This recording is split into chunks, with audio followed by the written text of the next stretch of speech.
하나님을 예배함으로 하루를 시작하시는 우리 성도님들을 주님의 이름으로 환영하고 축복합니다. 하나님의 마음을 함께 누리는 시간 되시길 소망합니다. 오늘 말씀을 봉독하겠습니다. 느헤미야서 11장 1절에서 6절까지의 말씀입니다. 거룩하신 하나님의 말씀입니다. 백성의 지도자들은 예루살렘에 거주하였고 그 남은 백성은 제비 뽑아 10분의 1은 거룩한 성 예루살렘에서 거주하게 하고 그 10분의 9는 다른 성읍에 거주하게 하였으며 예루살렘에 거주하기를 자원하는 모든 자를 위하여 백성들이 복을 빌었느니라. 이스라엘과 제사장들과 레위 사람들과 느디님 사람들과 솔로몬의 신하들의 자손은 유다 여러 성읍에서 각각 자기 성읍 자기 기업에 거주하였느니라. 예루살렘에 거주한 그 지방의 지도자들은 이러하니 예루살렘에 거주한 자는 유다 자손과 베냐민 자손 몇 명이라.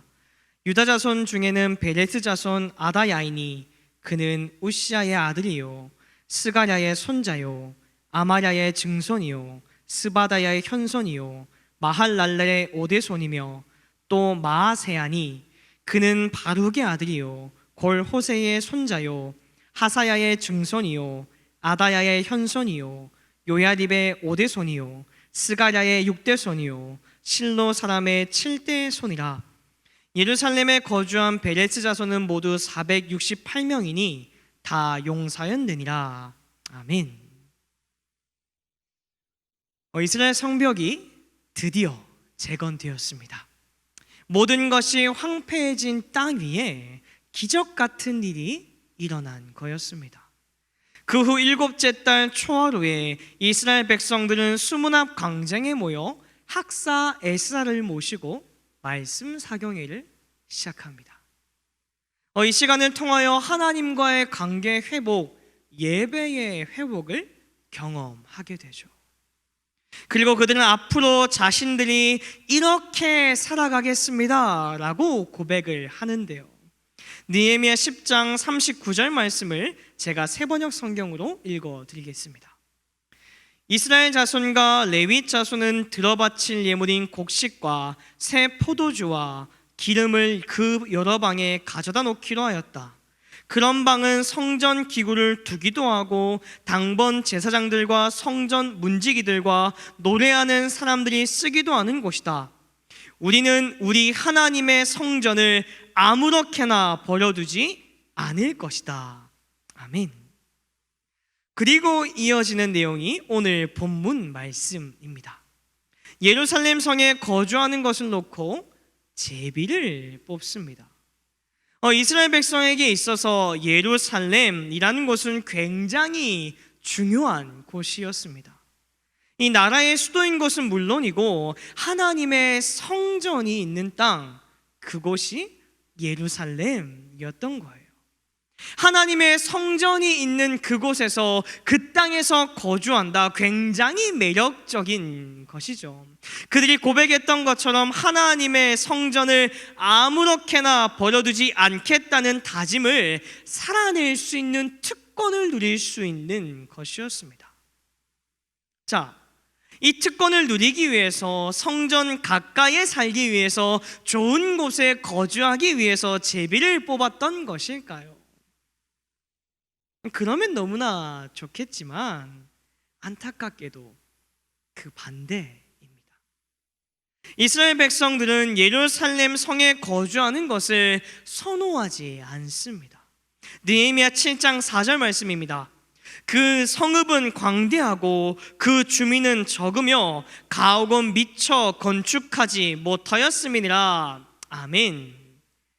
예루살렘 성의 규모는 상당히 컸습니다. 자, 성경에서는 광대하다라고 표현을 합니다. 하지만 이런 광대한 성에 정작 거주하고 있던 주민의 숫자는 그렇게 많지 않았어요. 오히려 적었습니다. 바벨론 포로 1차 귀환이 이루어진 이후부터 이스라엘 백성들은 이 예루살렘에서 살아왔습니다. 성벽은 무너져 내리고 성문과 집들은 불에 다 타버려서 폐허가 된 그 땅에서 살아내었던 거예요. 겨우겨우 어떻게든 살아내다가 이제 겨우 성을 다시 재건한 겁니다. 말이 이스라엘의 수도지 정작 준비가 되어 있는 것은 아무것도 없는 거예요. 오히려 부족한 것 투성이인 곳이 예루살렘입니다. 무너진 것들을 다시 세우고 만들고 채워야만 하는 일들이 가득한 거죠. 그뿐만이 아닙니다. 그 당시에는 약한 민족들은 늘 강한 민족들에게 침략당하는 것이 당연한 거였습니다. 약한 민족은 강한 민족에게 밥이 되는 것이 당연한 시대였습니다. 예루살렘 성은요, 약탈당하기에 아주 적합한 성이었습니다. 언제든지 이방 민족이 쳐들어와도 이상하지 않을 공간이 바로 예루살렘이라는 성이었어요. 우리가 살아감에 있어서, 삶에 있어서 중요한 것 중에 하나가 바로 안정성입니다. 안정성. 예루살렘은 전혀 안정적이지가 않은 곳입니다. 이런 곳에서 누가 살고 싶어 하겠습니까? 예루살렘에 거주한다는 것은 굉장한 위협을 감수해야만 하는, 그런 결단이 있어야만 하는 그런 공간이었다는 거예요.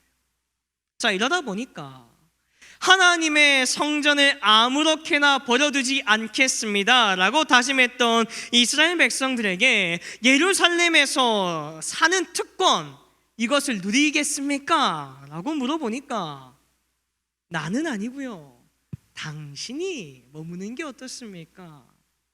이렇게 이야기하고 있는 거예요.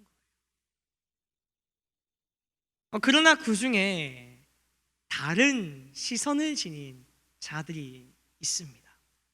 본문 2절 말씀을 제가 새번역 성경으로 읽어드리겠습니다. 스스로 예루살렘에서 살겠다고 자원하는 사람 모두에게는 백성이 복을 빌어 주었다. 아멘. 스스로 예루살렘에 살겠다고 자원하는 사람들이 존재하더라는 거예요. 자, 어떻게 이들은 스스로 자원하여서 예루살렘 성에 거하겠노라 지원할 수 있었을까? 성벽은 완성되었으나 채워지지 않던 영적 갈급함을 발견한 이스라엘 백성들은 학사 에스라와 함께 하나님의 말씀을 마주하게 됩니다. 하나님의 말씀을 제대로 마주한 백성들은 견딜 수가 없는 겁니다. 무너져 내린 자신들의 삶을 바라보면서 통곡하며 애통해하며 눈물을 흘리며 금식하며 하나님 앞으로 나아갑니다. 수많은 이스라엘 백성 중에 하나님의 말씀을 제대로 마주한 사람들의 마음은 다른 거예요. 하나님의 말씀 앞에 서지 못한 사람들에게 예루살렘은 당연히 피하고 싶은 거, 멀리하고 싶은 거, 거주하고 싶지 않은 것이 분명합니다. 그러나 하나님의 말씀 앞에 선 자에게는 예루살렘 성은 피할 곳이 아니라 살아내야 할 곳이 되더라라는 것입니다. 그러니 스스로 자원할 수밖에 없는 겁니다. 하나님의 말씀을 진짜 마주한 자의 시선은 달라요. 같은 예루살렘을 바라보지만 그것을 바라보는 시각이 다릅니다. 사람의 시선으로는 모자라고 위험한 것 투성입니다. 그러나 하나님의 시선으로 바라봤을 때는 세상에서 가장 완벽하고 세상에서 가장 안전한 곳이 바로 하나님께서 함께 거하시는 예루살렘 성인 것입니다. 우리 사랑하는 성도님들, 여러분들은 어떠한 자가 되길 원하십니까? 어떤 시선을 지닌 자가 되길 원하시나요?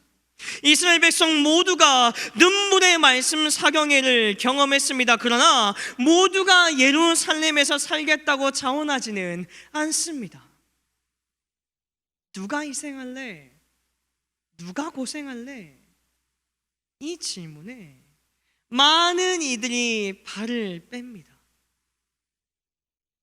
오늘도 마찬가지죠. 모든 그리스도인들은, 교회에 출석하는 모든 그리스도인들은 하나님을 사랑한다고 고백합니다. 그러나 입술로만 고백하는 것은 신앙이 아니죠. 누가 낮아질래? 누가 섬길래? 누가 좁은 길을 갈래? 누가 십자가를 질래? 이 질문에 발걸음을 옮겨야만 하는 것. 말씀을 듣는 것으로 그치는 것이 아니라 내 삶으로 살아내는 결단과 삶의 고백이 있어야만 하는 겁니다. 낮은 곳으로 섬김의 자리로 나에게 주어진 예루살렘 성으로 발걸음을 내딛는 저와 여러분들 되시기를 간절히 소망합니다. 그곳이 하나님께서 거하시는 자리입니다. 지극히 작은 자와 함께 하시는 예수님을 마주하는 말씀삼 공동체 성락성결교회 모든 성도님들 되시기를 주님의 이름으로 축복합니다. 기도하겠습니다. 제비 뽑는 자가 아닌 스스로 자원하는 자가 되어 하나님께서 함께 하시는 예루살렘 성에 거하는 은혜를 누리는 하루 되게 하옵소서. 지극히 작은 자와 함께 하시는 예수님의 이름으로 기도드립니다. 아멘.